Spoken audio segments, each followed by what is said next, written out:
ಎಲ್ಲರಿಗೂ ನಮಸ್ಕಾರ. ಎಲ್ಲರೂ ಚೆನ್ನಾಗಿದ್ದೀರಾ ಅಂತ ಭಾವಿಸ್ತೀನಿ. Welcome back to my channel. ಇವತ್ತಿನ ರೆಸಿಪಿ ಬಂದ್ಬಿಟ್ಟು ಆ ಪೂರಿ ಮತ್ತೆ ಪನ್ನೀರ್ ಬಟಾಣಿ ಮಸಾಲ ತುಂಬಾ ಟೇಸ್ಟಿಯಾಗಿರುತ್ತೆ. ಮತ್ತೆ ಸಿಂಪಲ್ ಆಗಿ ಹೇಗ್ ಮಾಡೋದು ಅಂತ ನೋಡೋಣ ಬನ್ನಿ. ಮೊದಲಿಗೆ ನಾನು ಒಂದು ಪ್ಲೇಟ್ ನ ಇಟ್ಕೊಂಡು ಇದಕ್ಕೆ 1 ಕಪ್ ಅಷ್ಟು ಮೈದಾನ ಹಾಕೋತಾ ಇದ್ದೀನಿ. ಮತ್ತೆ ಅರ್ಧ ಕಪ್ ಅಷ್ಟು ಗೋಧಿ ಹಿಟ್ಟನ್ನ ಹಾಕೋತಾ ಇದ್ದೀನಿ. ಮತ್ತೆ ರುಚಿಗೆ ತಕ್ಕಷ್ಟು ಉಪ್ಪನ್ನ ಹಾಕೊಳ್ಳಿ. ಹಾಕೊಂಡ್ಮೇಲೆ ಇದಕ್ಕೆ 1-2 ಟೇಬಲ್ ಸ್ಪೂನ್ ಅಷ್ಟು ಎಣ್ಣೆನ ಹಾಕೋತಾ ಇದ್ದೀನಿ. ಎಣ್ಣೆನ ಹಾಕೊಂಡ್ಮೇಲೆ 1 ಟೇಬಲ್ ಸ್ಪೂನ್ ಅಷ್ಟು ಅಜ್ವೈನನ್ನ ಕ್ರಶ್ ಮಾಡಿ ಹಾಕೋತಾ ಇದ್ದೀನಿ. ಹಾಕೊಂಡು ಚೆನ್ನಾಗಿ ಒಂದ್ಸಲ ಡ್ರೈ ಮಿಕ್ಸ್ ಮಾಡ್ಕೊಂಡ್ಮೇಲೆ ಇದಕ್ಕೆ ಅರಿಶಿನ ಪೌಡರ್ ನ ಸ್ವಲ್ಪ ಹಾಕೋತಾ ಇದ್ದೀನಿ. ಅದನ್ನು ಸಹ ಮಿಕ್ಸ್ ಮಾಡ್ಕೊಂಡ್ಮೇಲೆ ಸ್ವಲ್ಪ ನೀರನ್ನ ಸೇರಿಸ್ಕೊಂಡು ನಾವು ಪೂರಿ ಚಪಾತಿ ಎಲ್ಲ ಯಾವ ರೀತಿ ಮಾಡ್ತೀವೋ ಆ ರೀತಿಯಾಗಿ ಗಟ್ಟಿಯಾಗಿ ಕಲ್ಸ್ಕೊಂಡು ಈ ರೀತಿಯಾಗಿ ನೀಟಾಗಿ ಕಲ್ಸ್ಕೊಂಡು ಇದನ್ನ ಒಂದು 10 ನಿಮಿಷ ನೆನೆಯೋದಕ್ಕೆ ಬಿಟ್ಬಿಡ್ಬೇಕಾಗುತ್ತೆ. ಒಂದು ಬಟ್ಟೆನಾದ್ರೂ ಇಟ್ಕೊಳ್ಳಿ ಅಥವಾ ಒಂದು ಬೌಲ್ ನಾದ್ರೂ ಕವರ್ ಮಾಡಿದ್ರು ನಡೆಯುತ್ತೆ. ನೋಡಿ ಇವಾಗ ಒಂದು ಬೌಲ್ ನ ಇಟ್ಕೊಂಡಿದ್ದೀನಿ. ಇದಕ್ಕೆ 1-2 ಕಪ್ ಅಷ್ಟು ಆಲೂಗೆಡ್ಡೆನ ಹಾಕೋತಾ ಇದ್ದೀನಿ. ಸಿಪ್ಪೆನ ತೆಗೆದು ಕಟ್ ಮಾಡಿ ಹಾಕೋತಾ ಇರೋದು. ಅರ್ಧ ಕಪ್ ಅಷ್ಟು ಹೂಕೋಸನ್ನ ಹಾಕೋತಾ ಇದ್ದೀನಿ. ನೀಟಾಗಿ ವಾಶ್ ಮಾಡಿ ಹಾಕೋತಾ ಇದ್ದೀನಿ. ಮತ್ತೆ 1/4 ಕಪ್ ಅಷ್ಟು ಹಸಿ ಬಟಾಣಿನ ಹಾಕೋತಾ ಇದ್ದೀನಿ. ಹಸಿ ಬಟಾಣಿ ಇಲ್ಲ ಅಂದ್ರೆ ಒಣ ಬಟಾಣಿ ಕೂಡ ಹಾಕೋಬಹುದು. ಸ್ವಲ್ಪ ಬೇಯಿಸಿ ಹಾಕೊಳ್ಳಿ. ಮತ್ತೆ 1 ಟೊಮೊಟೊನ ಕಟ್ ಮಾಡಿ ಹಾಕೋತಾ ಇದ್ದೀನಿ. ಮತ್ತೆ 150 ಗ್ರಾಮ್ ಅಷ್ಟು ಪನ್ನೀರ್ನ ಹಾಕೋತಾ ಇದ್ದೀನಿ. ಪನ್ನೀರ್ನ ಹಾಕೋದ್ರಿಂದ ಟೇಸ್ಟ್ ಅಂತೂ ಚೆನ್ನಾಗಿರುತ್ತೆ. ಮತ್ತೆ 1 ಟೇಬಲ್ ಸ್ಪೂನ್ ಅಷ್ಟು ಶುಂಠಿ ಬೆಳ್ಳುಳ್ಳಿ ಪೇಸ್ಟ್ ನ ಹಾಕೋತಾ ಇದ್ದೀನಿ. ಮತ್ತೆ 5 ಸ್ಪೂನ್ ಅಷ್ಟು ಮೊಸರನ್ನ ಹಾಕೋತಾ ಇದ್ದೀನಿ.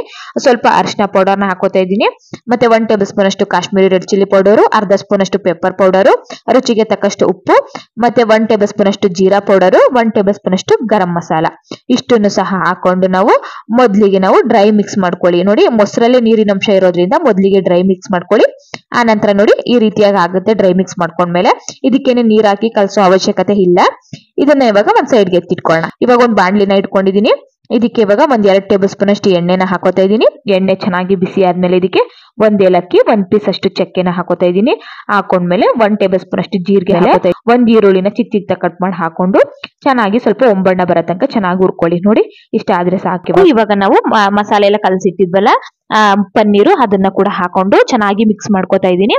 ಐ ಫ್ಲೇಮ್ ಎಲ್ಲ ಇಟ್ಕೊಂಡು ಚೆನ್ನಾಗಿ 1-2 ನಿಮಿಷ ಫ್ರೈ ಮಾಡ್ಕೊಂಡ್ಮೇಲೆ ಇದನ್ನ ಇವಾಗ ಒಂದು ಲಿಡ್ ನ ಕ್ಲೋಸ್ ಮಾಡಿ ನಾನು 2-3 ನಿಮಿಷ ಬಿಟ್ಬಿಡ್ತಾ ಇದ್ದೀನಿ. ನೋಡಿ 2-3 ನಿಮಿಷ ಆದ್ಮೇಲೆ ಅದ್ರ ನೀರಿನ ಅಂಶ ಎಲ್ಲ ಕಮ್ಮಿಯಾಗಿ ಮಸಾಲೆ ಎಲ್ಲ ಚೆನ್ನಾಗಿ ತರಕಾರಿಗಳಿಗೆ ಇಟ್ಕೊಂಡಿದ್ದೀನಿ. ಚೆನ್ನಾಗಿ ಮಸಾಲೆ ಎಲ್ಲ ಕುಕ್ ಆಗಿದೆ. ಇದಕ್ಕೆ ಇವಾಗ ನಾನು ಒಂದು ಅರ್ಧ ಕಪ್ ಅಷ್ಟು ನಾನು ನೀರನ್ನ ಹಾಕೋತಾ ಇದ್ದೀನಿ. ನೀರನ್ನ ಹಾಕೊಂಡ್ಮೇಲೆ ಚೆನ್ನಾಗಿ ಐ ಫ್ಲೇಮ್ ಅಲ್ಲಿ ಇಟ್ಕೊಂಡು ಚೆನ್ನಾಗಿ ಮಿಕ್ಸ್ ಮಾಡ್ಕೋಬೇಕಾಗುತ್ತೆ. ನೋಡಿ ಮಿಕ್ಸ್ ಮಾಡ್ಕೊಂಡ್ಮೇಲೆ ಒಂದು ಲಿಡ್ ನ ಕ್ಲೋಸ್ ಮಾಡಿ 7-8 ನಿಮಿಷ ಚೆನ್ನಾಗಿ ಬೇಯಿಸ್ಕೊಳ್ಳಿ. 7-8 ನಿಮಿಷ ಆದ್ರೆ ಸಾಕು. ಪನ್ನೀರು ಮತ್ತೆ ಬಟಾಣಿ ಆಲೂಗೆಡ್ಡೆ ಎಲ್ಲ ಚೆನ್ನಾಗಿ ಬೆಂದೋಗ್ಬಿಡುತ್ತೆ. ಒಂದ್ಸಲ ಚೆನ್ನಾಗಿ ಮಿಕ್ಸ್ ಮಾಡ್ಕೊಂಡು ಲಾಸ್ಟ್ ಅಲ್ಲಿ ಸ್ವಲ್ಪ ಕೊತ್ತಂಬರಿ ಸೊಪ್ಪು ಮತ್ತೆ ಸ್ವಲ್ಪ ಕಸೂರಿ ಮೇಥಿನ ಹಾಕೊಂಡು ಚೆನ್ನಾಗಿ ಮಿಕ್ಸ್ ಮಾಡ್ಕೊಂಡ್ರೆ ನಮ್ಗೆ ಪನ್ನೀರ್ ಬಟಾಣಿ ಮಸಾಲ ನಮ್ಗೆ ರೆಡಿ ಆಯ್ತು. ಇದನ್ನ ಇವಾಗ ಒಂದು ಬೌಲ್ಗೆ ಸರ್ವ್ ಮಾಡ್ಕೊಂಡು ಒಂದ್ ಸೈಡ್ಗೆ ಎತ್ತಿಟ್ಕೊಳ್ಳೋಣ. ನಾವು ಇವಾಗ ಪೂರಿ ಮಾಡೋದಕ್ಕೆ ಏನ್ ಹಿಟ್ಟನ್ನ ಕಲ್ಸಿದ್ವಿ ಅದು ಕೂಡ ಚೆನ್ನಾಗಿ ನೆಂದಿರುತ್ತೆ. ಚೆನ್ನಾಗಿ ನಾದ್ಕೊಂಡು ಚಿಕ್ಕ ಉಂಡೆಗಳಾಗಿ ಮಾಡಿಟ್ಕೊಂಡಿದೀನಿ.